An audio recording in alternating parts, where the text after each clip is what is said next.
Please welcome James A. Wenning, Market Manager, Middle Market Banking, Northern California, J.P. Morgan Chase. Good afternoon, everyone. First, I want to thank Jim Wunderman and the Bay Area Council and all the Bay Area leaders that made this afternoon possible. This is an incredible Outlook conference, and we're delighted to be a part of it. As a global firm who's listening to and serving our clients on a daily basis, we are consistently hearing about the struggle to find great job candidates and prepackaged skills for jobs. There's a desire to hire, but frustratingly, a mismatch. As an employer, we agree that the skills gap, providing meaningful career pathways to good-paying jobs, are the two most crucial issues of our time. That's why at J.P. Morgan Chase in 2013, we announced a 5-year, $250 million commitment called New Skills at Work, a key component of which is providing innovative, data-driven solutions to key stakeholders to develop workforce strategies to pair up employers and employees. This project is the largest ever private sector aimed at addressing the skills gap and is completely separate than the state's $250 million Career Pathways Trust. Right here in Northern California, the firm has committed $8 million over 5 years to workforce readiness and demand-driven training. The funding is aimed specifically at middle-skilled jobs requiring more than a high school diploma, but less than a 4-year degree. I'm delighted to announce the release of the Bay Area Skills Gap Report today. Its comprehensive study looks at these middle-skill healthcare and finance jobs in San Francisco and our surrounding counties, and discusses the underlying issues and highlights how the public, private, and nonprofit sectors can come together to close this skills gap. We have a distinguished panel that I'd like to now introduce. Our first participant is Jay Banfield, Founding Executive Director of Year Up Bay Area. Vaughn Ton Quinlivan, Vice Chairman of Workforce and Economic Development for California Community Colleges. Cicely Joseph, Vice President of Corporate Responsibility and Chief Diversity Officer at Symantec. And our moderator is my good friend and colleague, Joni Topper, Senior Market Executive for Government, Nonprofit, Healthcare at J.P. Morgan Chase for the Pacific region. Welcome. Thank you, Jim. I'd like to echo Jim's comments and thank the Bay Area Council for their leadership in this issue, and also thank and welcome my esteemed panelists joining us today. We're going to talk about their experiences. As Jim mentioned, J.P. Morgan has just released our Bay Area Skills Gap Report, which points out that the Bay Area has had a very strong economic recovery and is looking for strong job growth in the future. But when it comes to middle skills jobs, and these are jobs, by the way, that make up 27% of the Bay Area's job postings today. Those job skills have some troubling challenges. In our report, which you'll find on your table or you're sitting on it, so look for that. It looks like this. First of all, we pointed out that too many of our Bay Area residents are not able to meet the job requirements employers require for middle skills jobs. They don't have the education or they don't have the training. And about a third of our Bay Area residents are actually in low skills jobs. Those pay, $18 or less and don't meet the standard for a living wage, as we reported in our report, at about $23.34. So this group of people, they have a very strong motivation to reach a middle skill role, which can pay anywhere from maybe $20 to $50 in a living wage or in an hourly wage. So that's one issue. The second issue is that there's a process within the job skills or within the job postings where bachelor's degrees are required as opposed to maybe associate degrees or skill certificates. That means that an individual who may be very well qualified for a middle skills job is really prevented from getting that job. And part of this has to do with the Bay Area itself. For adults that are over the age of 25, almost 50% have a 4-year college degree. So if you're posting a middle skills job in the Bay Area, you're very likely to get a very strong competitive field, many with bachelor's degrees, and that makes it very difficult for individuals without a bachelor's degree to compete for that job. So there's a strong limitation there. This is not helpful for employers. I mean, at the end of the day, you've got to have a strong talent pipeline for all skill sets in order to grow your businesses. And in addition to that, we know that baby boomers are retiring, so a strong pipeline is really quite important. I hope you'll get a chance to read this report. We focus in initially on healthcare and finance, as Jim mentioned. We do that because, number one, there's a strong growth prospect for those sectors. Number two, the wage paid to those jobs is anywhere, as I mentioned, from $20 to $50 per hour, so it's really meaningful. And lastly, if that's an area where we can make an impact and really bring more people into those jobs, help them grow careers, we're just going to have a stronger impact on the community. So with that, what I'd like to do is turn over some conversation to our panelists who have been working diligently in this area for some time.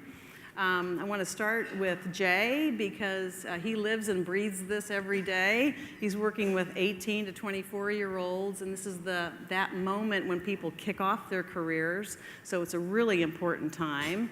And so, Jay, if you would, maybe talk about what Year Up Bay Area is doing, the scope of that work, and how you feel that's addressing this opportunity gap for middle skill jobs. Yeah, sure. Thank you, Joni. I think about the skills gap and how well understood that is becoming, and largely because of the work that you're driving with your firm, of the understanding of the middle skills gap that exists within our country. What I think is less well understood is the fact that there are people being left behind in our economy.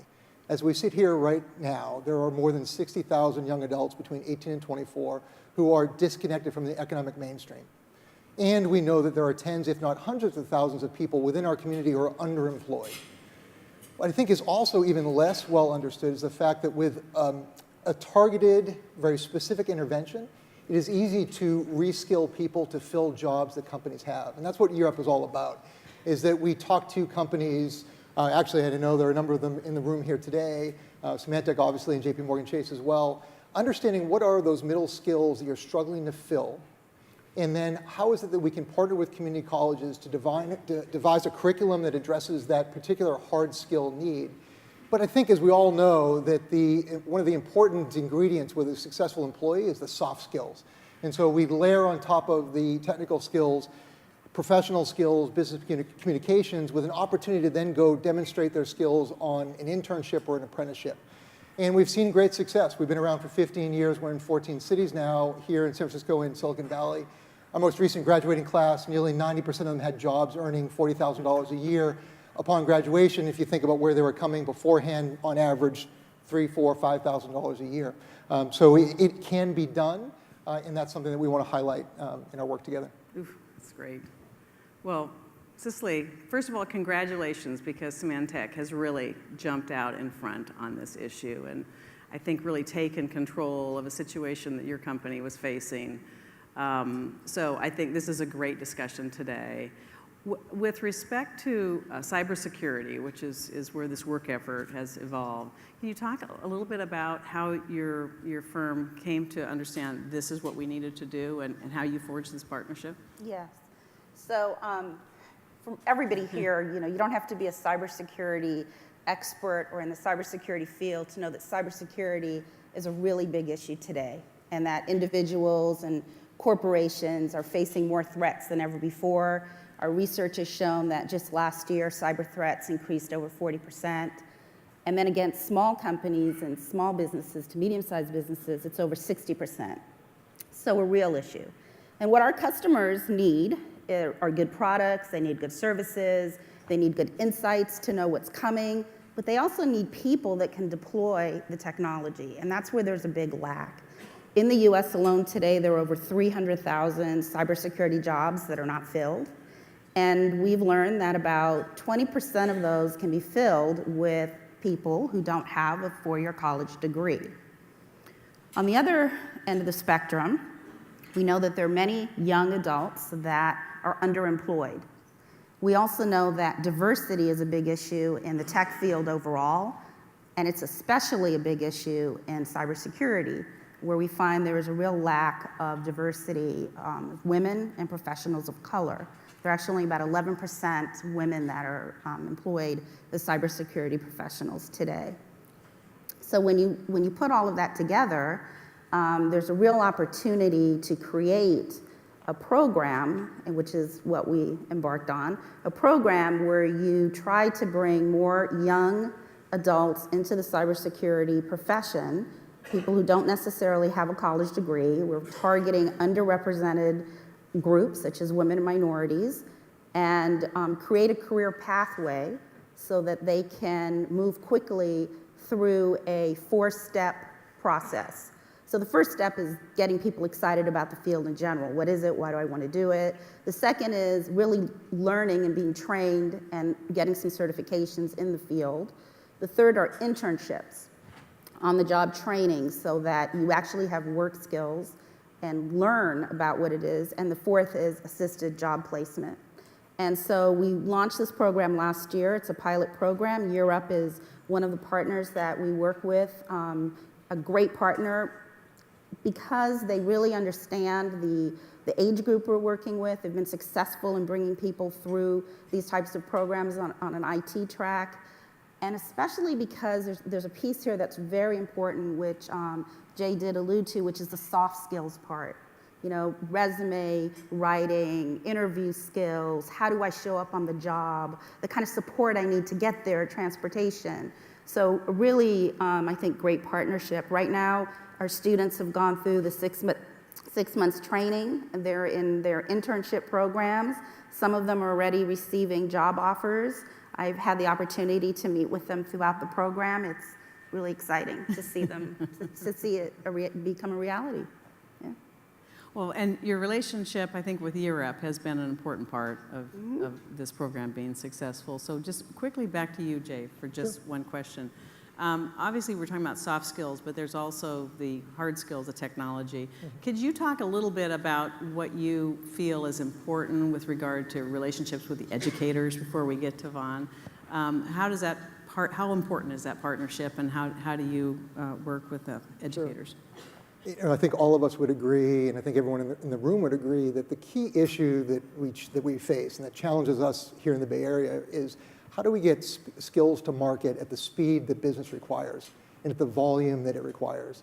Really, that is how we fuel the economic engine of the Bay Area. And so we have to think about how to become more nimble. And community colleges are going to be the vehicle for that. And it is the largest educator within the United States, and certainly think about it in California. So what we need to be able to do is have conversations, and we really need to think about redefining a new ecosystem for workforce development, where it's really a tri-sector approach, where the private sector has a role to play in terms of informing the market of what skills are necessary, creating opportunities for people to demonstrate those skills on internships and apprenticeship. And we as nonprofits need to be sourcing talent that is not accessible currently to the private sector and bring that to bear with the community colleges. So once we have that conversation of what the skills are required, we work hand in hand, arm in arm, here locally with Foothill College to develop a curriculum.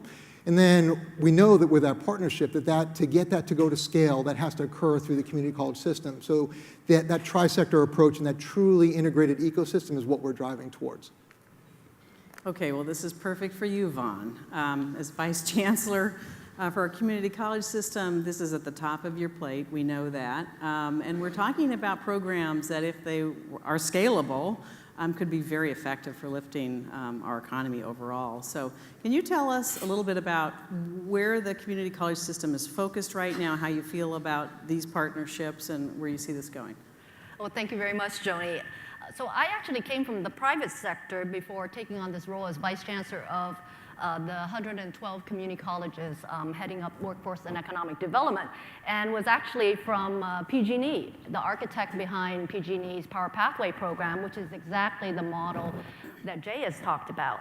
And so I relate to all of you, and we all have the common issue when we need to hire, which is when we need to hire the right people with the right skills at the right time. That's the magic. The right people with the right skills at the right time. Unfortunately, California is already taking 20% longer to fill these middle skill jobs than other states. So if we don't begin to intentionally think about developing our workforce pipeline the way that we do other critical infrastructure, we're going to just exaggerate this problem for all of our employers. And especially, Jay alluded to the time to market for emerging skill. I'd like to just give an example of how you as an employers or as a community can build the public capacity while you're solving your own operational problems. So I'm going to harken back to my days at PG&E. We were rolling in 500 electric vehicles ahead of everybody else. Those vehicles came with a warranty. If our mechanics touched those warranties without the training, it would void the warranty. However, these vehicles were coming out so fast, the manufacturer could not set up the training for our mechanics. So it's a little bit of a catch-22 here, so what to do? So what we decided to do was to call upon 9 community colleges whose faculty had the closest expertise to what we needed. We talked to the manufacturer, got their curriculum, and then our master mechanic trained those 9 colleges, and those 9 colleges trained 225 mechanics of our company within a very short period of time. And from then on, that curriculum sustained, and those faculty taught their own students using that curriculum. And so we built public capacity while solving our own operational problem. So you have 26 community colleges here that could be part of an integrated supply chain for the region to produce reliable, quality, and diverse talent pool. And really, it's a time where the region can really mobilize to look at what specialties, what are the talent goals, so that instead of having, in order to get a talent pool, and instead of always coming up with a talent puddle, which we can already see. Well, going along that path then, Cicely, thinking from an employer's point of view, if you have the opportunity through the educational system to actually bring these skills to bear, to get the training together, what is it that you would share with employers in the room about how this impacts your business, how the collaboration needs to work? What kind of help would you give them or insight? Well, I think as employers, I would say there are 3 things that we can think about when we're thinking about a program like this. One is think about utilizing your expertise, so what you clearly do and bring to what your mission is, right? And making sure that you're utilizing that. The second piece is thinking about, and I just go back to when we were first thinking about this program. Somebody, an executive in our team said, well, why wouldn't we do something more altruistic? This is so much around our business. Why wouldn't we do something like plant gardens? And I said, well, that's not what we do. We're not gonna change the world because we're gonna change the world and make a difference and have an impact on this very important issue because it's what our expertise is and what we bring to bear. So I think it's really important to go back to your mission and what it is that you do in your job and what expertise you have. That would be number one. The second is what's gonna meet a customer need. So here for us, the opportunity was to not only increase the number of cybersecurity ready professionals, which our customers and partners desperately need today, but it was also to diversify the workforce, which is something else that the tech industry and the cyber industry very much needs, to be more innovative, to be more competitive, and it's something that the tech industry is very much thinking about today. So that was the second opportunity. And the third is really to just address, yes, a social issue, right? An issue where you're gonna have an impact.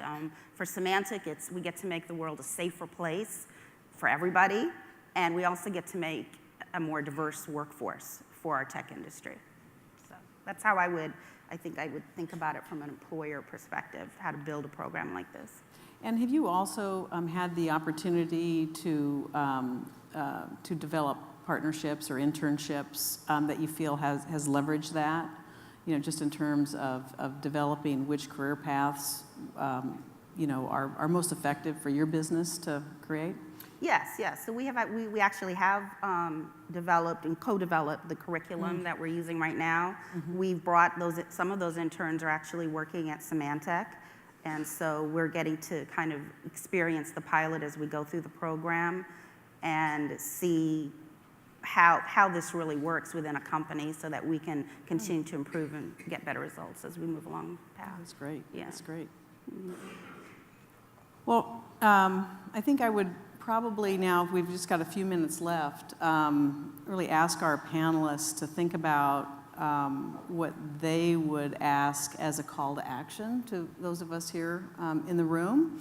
There's obviously a lot of work that can be done. We don't want to boil the ocean, but I think we've found from having conversations here, there's some very focused work that can be done. So I would just start off maybe with Vaughn to talk about what you think this group could do to make an impact on middle skills career paths. So we have called upon the community colleges to come to action under a framework called Doing What Matters for Jobs and the Economy. Doing what matters for jobs and the economy. And that is to focus our investment on key sectors that drive regional economies. So given that, we would like the call to action for all of you is to work with our 26 community colleges to anticipate what your skill needs are, to plan specializations across the 26 colleges, and to advise curricula and provide work-based learning. I think these are very tangible things that can be done that can help the community at large, but then also, again, solve the skill needs and the operational needs of our employers. Great. And you have a task force today also that's working, I think, very diligently across all of the sectors. I mean, you have representation that are also helping guide that process, correct? Yes, that's right. The Board of Governors has commissioned a task force on strong workforce, job creation, and a strong economy. And we've had 20 conversations across the state, 14 of them internal to the system, 6 external town hall, including one that will be, the wrap-up town hall will be hosted by the Bay Area Council. And that's looking at how do we do this better and create 1 million more middle skill jobs and get people into those middle skill jobs over the next decade. Okay, great. Jay, how about you? Sure. If I think about, part of my job is to talk to executives about their talent needs.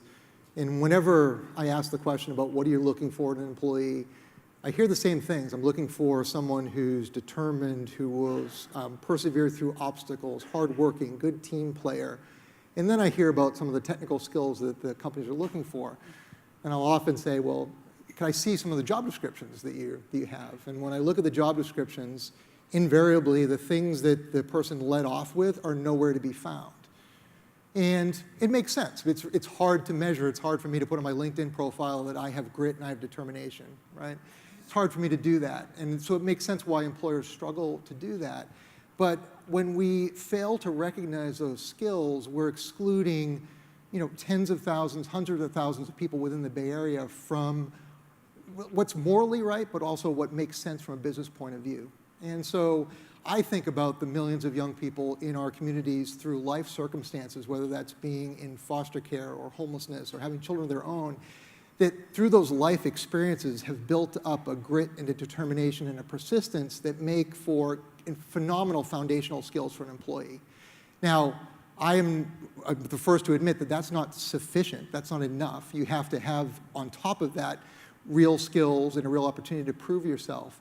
So I would say that as we think about this middle skills gap, that we have defaulted to a 4-year degree as a proxy for too many things. There's no question that 4-year degrees play a role. I have one. It's been important in my career, and there are jobs for which that's required. But I would argue that we make the mistake of saying that all jobs require that, and in fact, that's not the case. We, as a society, have to create other proxies that demonstrate those skills that can be turned into great employees. And so that would be my request, as we think about the skills you're looking for in your organizations, how do we become much more precise about what it is that we're looking for? And how do we broaden the definition of what talent means within the community? And so if you think about a young person who has lived on the streets and has found a way to survive, give me that person all day long if they have technical skills, right? And so we need to be thinking much more creatively, and it's beyond this moral imperative. If we're going to grow the way the economy demands that we grow, that we have to broaden the talent pool. We can't recruit our way through this and try to find new people or steal people from other organizations. We have to grow the pipeline. And so broadening the definition of talent is one thing that I would love to see us do, and look for proxies like a Year Up, for example, but other organizations that are sourcing this raw talent in our communities. That's great. That's really powerful.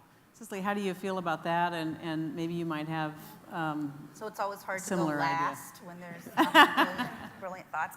So I would echo that. I would say that, I know in our own industry, we have a bias to hiring four-year and graduate degrees. And we also have a real shortage of talent. And I would say that it's really important to look very differently at how we get the talent that we need and defining what those needs are. I recently met a young man who's going through this program who spent a lunchtime educating me on the new cyber threats that are out there and what was happening in the industry. It was remarkable, and his passion, his excitement. We would be proud to have him as an employee anytime, and could really see a career pathway where he could contribute fully to our industry and to our company. And I would just encourage everyone to think very differently, or be open to thinking differently about the hiring requirements that we have and the kind of skills that we're looking for, because I think there's a real opportunity for us to leverage a broader section of our community to bring in different types of thoughts and thinking processes and individual differences that will make all of our companies better, stronger, more competitive, and vibrant. And I think we all know how important it is for people to have hope and dreams and great career aspirations. It's something that we can all individually work towards making possible for our communities, so that's an absolute. But can we think differently about these middle skill jobs? They're 27% of the job postings out there for the Bay Area.